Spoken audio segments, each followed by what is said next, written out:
Fixing the blame for air pollution is not easy. Multiple generations have contributed to it, so have neighboring countries. But in Indonesia, the people are clear about who is responsible: their government. A court in Jakarta is hearing a lawsuit against the Indonesian president and his ministers, and it accuses them of ignoring air pollution and its health impacts. So is there any precedent for such lawsuits? And what do people expect from this lawsuit in Indonesia? Our next report tells you. Ever heard of the term urban jungle? Well, this is it. Jakarta, below this layer of haze and smoke, is a suffocating capital. There are people everywhere. Run-down apartments at every corner and traffic. Lots of traffic. For residents here, masks are a pre-pandemic thing. Their shield against asthma, heart disease and stroke. What about children? They are born into this toxic air. For them, diseases and allergies are never far away. I have a daughter who's 10 years old, and she is one of the vulnerable children.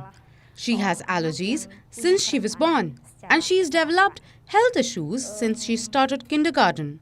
Every day, her health condition is threatened by the increasing dirty air quality in Jakarta. There are hundreds of parents like Halisa in the city.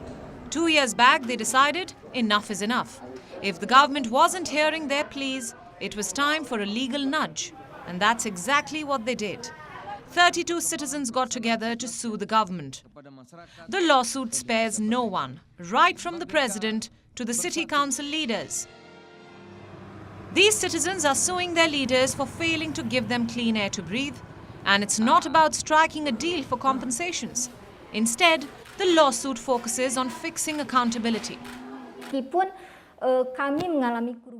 Even though we've suffered due to the negligence of the state to protect the rights of people to live in a healthy and clean environment, we are not demanding compensation through the court. We are not fighting for the hospital costs we spent when my child was ill.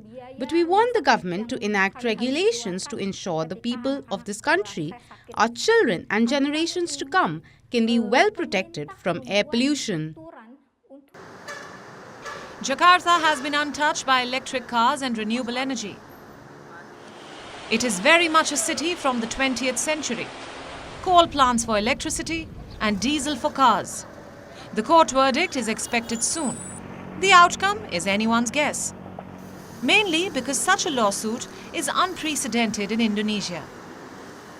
But globally, suing the government is common practice. In 2019, the South African government was sued for air pollution. In the United Kingdom, Downing Street has been sued thrice. In India, a 9-year-old filed a lawsuit at the National Green Tribunal in 2017. Most of these cases ended with a public rebuke. Nothing more. And that's the problem with headline lawsuits. They fix the blame, but without punishment. Bureau Report, WION World is One. WION is now available in your country. Download the app now and get all the news on the move.